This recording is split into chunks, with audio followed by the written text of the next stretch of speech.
சேவகன் இளமை கலைஞன் இவனே சேவகன், சேவகன் கடமை தலைவன் இவனே சேவகன். சீமானுக்கு மாட்டுக்கோமியம் அனுப்பிய மே 17 இயக்கம். நாம் தமிழர் கட்சியின் ஒருங்கிணைப்பாளர் சீமான் அவர்கள் காஞ்சி சங்கர மடத்தில் RSS நபர்களிடம் வாழ்த்து பெற்று அங்குள்ள சாலையில் பசுமாடுகளை வணங்கியதாக மே 17 இயக்கத்தின் சார்பாக சீமான் வீட்டிற்கு பசு கோமியம் அனுப்பியது தொடர்பாக மே 17 இயக்கத்தின் ஒருங்கிணைப்பாளர் பிரவீன்குமார் சென்னை பத்திரிகையாளர் மன்றத்தில் செய்தியாளர்களை சந்தித்து விளக்கம் அளித்தார். அனைத்து ஊடக நண்பர்களுக்கும் தமிழ் சமுதாயத்திற்கும் வணக்கம். நான் பிரவீன்குமார், மாநில ஒருங்கிணைப்பாளர் மே 17 இயக்கம். உங்கள் அனைவருக்கும் தெரிந்தது போல கடந்த 15-16 ஆண்டுகால தமிழ் தேசிய தமிழ்நாட்டு அரசியல்ல மே 17 இயக்கம் பங்கெடுக்காத போராட்டங்கள் கிடையாது. அதற்காக நாங்கள் அதிமுக அரசு காலகட்டத்திலும் திமுகவுடைய அரசு காலகட்டத்திலும் எண்ணற்ற வழக்குகள் எங்கள் மீது நிலுவையில் இருக்கிறது. இன்னும் நீதிமன்றம் நாங்கள் சென்று கொண்டுதான் வந்து களத்தின் அடிப்படையில் நாங்கள் போராடி கொண்டிருக்கிறோம். அதனால் மே 17 இயக்கம் அரசியல் நிலைப்பாடு என்பது தமிழ் மக்களிடத்தில் கவனம் ஈர்க்கக்கூடிய ஒன்றாகவும் என்ன சொல்றாங்கன்னு கேட்கக்கூடிய விடயமாக இருக்கிறது.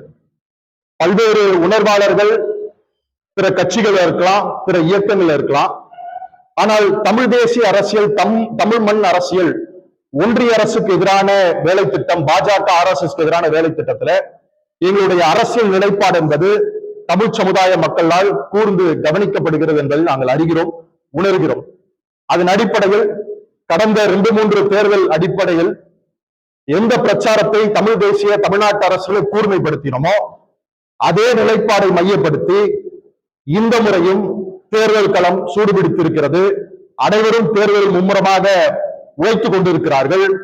எங்கள் இயக்கத்துடைய தலைவர் தோழர் திருமுரு காந்தி பத்திரிகையாளர் மன்றத்திலே தோழர்களை முகநூல் வாயிலாகவும் பிற ஊடகத்தின் வாயிலாகவும் அவர் தெரிவித்த செய்தி என்பது, இந்த முறையும் தமிழ்நாட்டு மண்ணில பாஜகவை வீழ்த்தக்கூடிய அரசியலை நாங்கள் முன்னெடுப்போம்.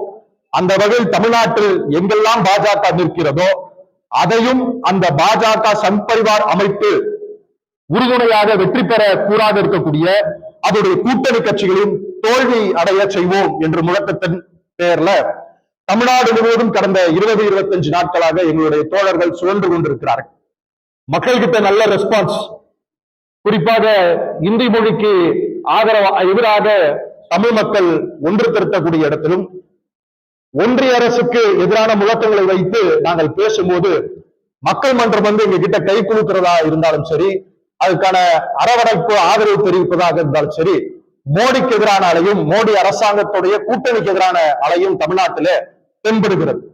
ஆனால் இந்த தேர்தலில் நாங்கள் அது மட்டும் முழக்கமாக வைக்காமல் தமிழ் தேசிய அரசியலை கொச்சைப்படுத்துகிற, தமிழ் ஈழ அரசியலை கொச்சைப்படுத்துகிற RSS சங் பரிவார் அமைப்போட துணை நிற்கக்கூடிய நாம் தமிழர் கட்சியுடைய சீமானையும் நாம் தமிழரையும் வெளிப்படையாக RSS உடைய கைக்கூலிகள், இவர்கள் தமிழ்நாட்டுக்கு தேவையில்லாத அரசியல்